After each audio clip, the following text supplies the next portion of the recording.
What's going on, guys? It's your boy Nova back here with another video for you guys, just like promised. This is going to be the deck I will be using for tomorrow. Tomorrow's regional in LA, so if you are there, hit me up, and then, I'll see you guys or whatever and duel and stuff like that. But anyways, I will be playing True Draco. Now we'll make this one, this video shorter than, the previous True Draco deck profile. I'm just going to cut to the chase and all that stuff. I'm pretty sure you guys know what True Dracos really do. If not, I'll go ahead and go over some stuff, just in case. But I did change up a bunch of stuff since the last build, so this will be the updated version, ready for regionals. Hopefully, we can get some dubs and stuff there. So without further ado, we're going to start up with the monster lineup. Oops, had a low battery. My bad. Doing one dynamite. All we could do is one dynamite. That's your trap searcher. Doing, obviously, triple Ignis, your spell searcher, and then double maiden, which is going to be your monster searcher. So I was originally running 3 maidens, but felt it a little cloggy at times to where I kind of need these more than I need maidens, really. So I just subbed that out. I mean, I could always throw another one back in from the side, but knowing that I'm going to regionals and not locals, that I'm going to need better cards in my side deck than another Majesty's Maiden. And then for the rest of the monsters, I'm playing 2 Vanity's Fiend and 1 Border. So Border just for the lockouts, and then Vanity's Fiend, it's basically GG.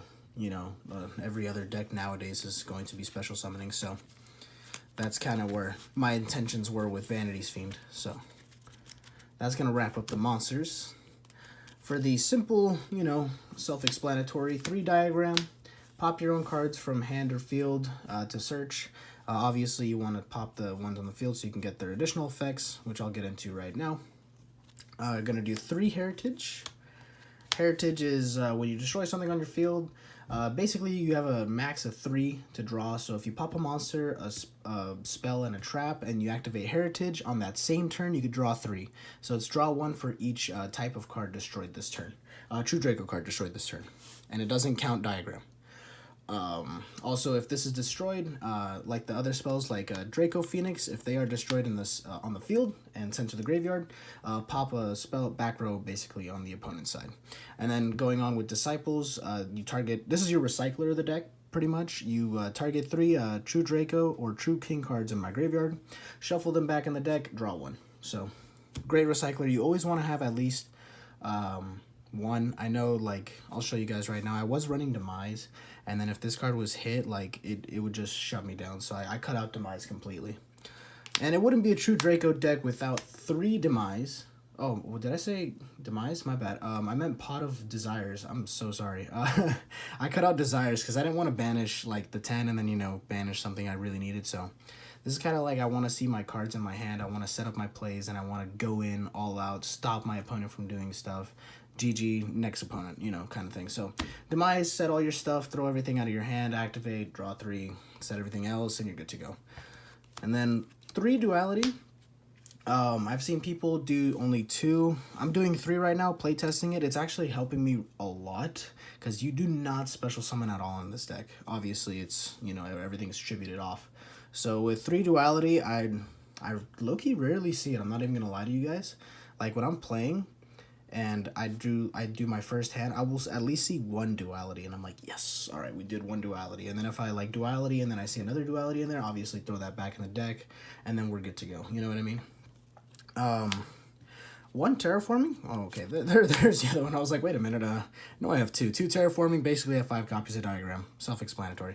And then the 1 Upstart Goblin, just so I can get draw power. That's pretty much all it is. So that's it for the spells. Let me go ahead and move this stuff over real quick. I'm actually really excited. It's going to be my first regionals ever playing this stuff, so I'm actually, low-key excited. I have to kind of be quiet because people are a little sick in my house, so I don't want to, yell and be like, oh my god, I can't wait to destroy everyone and then get destroyed, so. Let's see. We got 1 True King's Return. It's limited, so great card. Activate it. If you have a True Draco in hand, on their turn, send it to the grave, tribute it, and then tribute summon your True Draco effect, pop something on the field. All the traps, like Apocalypse, when they're sent from the field to the grave, they pop the monsters. And I know I have 2 supers and 1 common, so don't at me. especially with Apocalypse can come in clutch sometimes when you want to ditch out something and you don't want to get OTK'd. Half their attack of the of your True Draco card that you tributed. Attack and defense, and it's permanent. It's not just like for the end of the turn, so that's also like a huge plus. So, and then also with Apocalypse too, you have the what's it called, the main phase of your opponent's effect to tribute it, and then you tribute summon a True Draco in your hand, so you also get that. And then True King's first effect is you can special summon a True Draco on your what's it called, your graveyard defense position, but you can't special summon anymore. So it's pretty cool. Set up a defense and stuff, so you can go ahead and do that. The new spicy hot tech that I said I was going to get in the last video is there can only be one. Oh, this card comes in clutch so much. If you guys are playing True Dracos and you're not playing there can only be one, or in a deck in general that could abuse there can only be one, I say run this card. You activate it when your opponent's starting to pop off and act like he's big tough, and then you're like, hey, there can only be one, and then he's like, I really hate you. Like I was playtesting with my buddy, and he's like, okay, I'm going to try this out, and he's playing like a Heradic build of like something he's like testing out, nothing really serious, and then I activate this. He's like, I don't like playtesting against you. You don't make it fun. And I was like, sorry, Popo.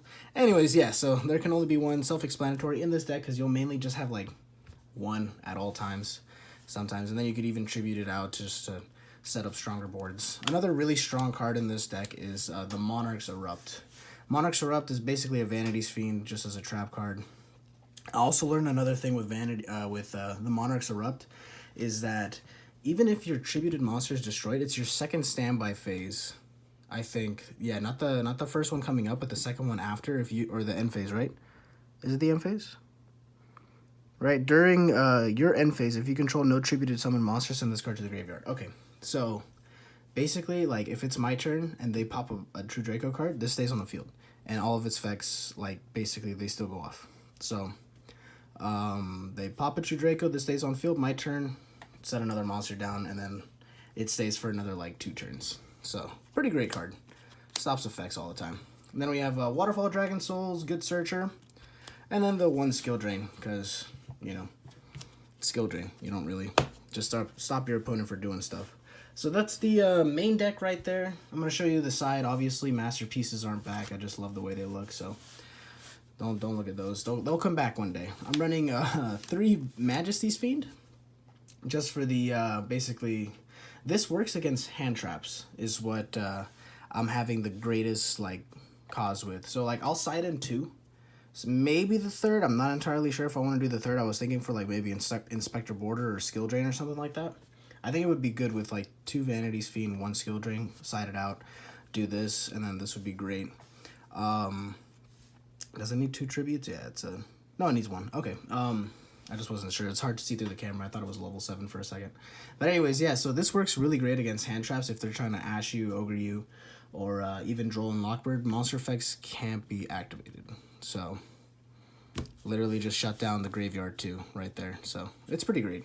1 Zaborg. I was actually playtesting this with my buddy, and he was playing a Dark Warrior, and I tributed. I got Zaborg, tributed Zaborg, and then sent us like 8 cards from his extra deck to the grave, and he's like, I can't really do anything now. He's like, I hate you. And I was like, I'm sorry. And then basically, yeah, you don't have an extra deck, so you don't really neg. So you just send that, levels his level 8, and then there you go. You're good to go. Let's see, Monarch Storm 4th. Pretty self-explanatory if you want to go ahead and just tribute their monsters, get them out of the way, summon out a Majesty's Fiend or anything else in your deck that requires a tribute. Great card to get over stuff, even if it's like with a big board. 2 Rivalries. I guess same thing as kind of like there can only be 1, just in case. And then I have the Solemn Engine in here, just in case I have to, you know, stop some stuff. You know, I'm like, whoa, we got to play a little bit more defensive. Like, all right, start destroying all your stuff. Solemn.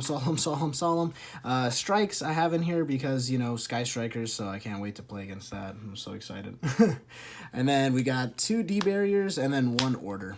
D-Barriers, I'm thinking about the matchup for ritual decks like Necros, so I will be probably seeing a lot of Necros there. Pendulums also, this works, so I think we're going to see a lot of Dimensional Barrier being played, I think, at this regionals, if I'm going to give my honest opinion to you guys, to be completely honest. The barrier is gonna stop a lot of the magic or magician pendulum magician decks, because they don't link really, and you're gonna negate, or you can't pendulum summon, so they can't really set up their board. So honestly, with that, and then Imperial Order, also another Sky Striker counter, and you know, another what's it called, pendulum counter as well. Also, if you guys are also wondering what else I would put in my side if I would take some stuff out like last minute, I was discussing with my buddies that I'm going with tomorrow. We're thinking about Wavering Eyes or Spell Shattering Arrow. Also, I know I don't have Anti-Spell Fragrance right now. I'm probably going to take out the Rivalry of the Warlords to put an Anti-Spell Fragrance, to be completely honest with you guys. Because I think now that structure deck released, and I will be getting my hands on that at the regionals, so don't worry, I'll open that for you guys. And I'll probably build the deck. Also, go get it if you guys like. I'm just going to change topics real quick. Go get it. It has Droll and Lockbird, so pretty great. 2 thumbs up with that one. But yeah, Anti-Spell Fragrance, Spell Shattering Arrows. We're going to go into a point at this regionals, I think, where we're going to see a lot of people running spell heavy. It's going to go back, like, throw back to, like, 2016, 2015, where, like, you know, Please and all that stuff. Basically, pendulum heavy decks. So, anyways, that is going to be my regional ready True Draco deck. Hopefully we do well. And if you guys are out there and, you know, want to meet up, say hi or something like that, you know, I know we just hit 100 subscribers. Whoa, so happy, you know. But anyways, yeah, I will catch you guys there, if not in the next video. And also stay tuned this Saturday, Mortal Kombat. Or is it this Saturday? No, it's Monday. Oh, today's the 19th. Huh. You know, I was really thinking... Or no, it's Tuesday. Tuesday is the release date of Mortal Kombat 11. I'm so lost. I'm sorry, guys. I will see you guys later. Peace.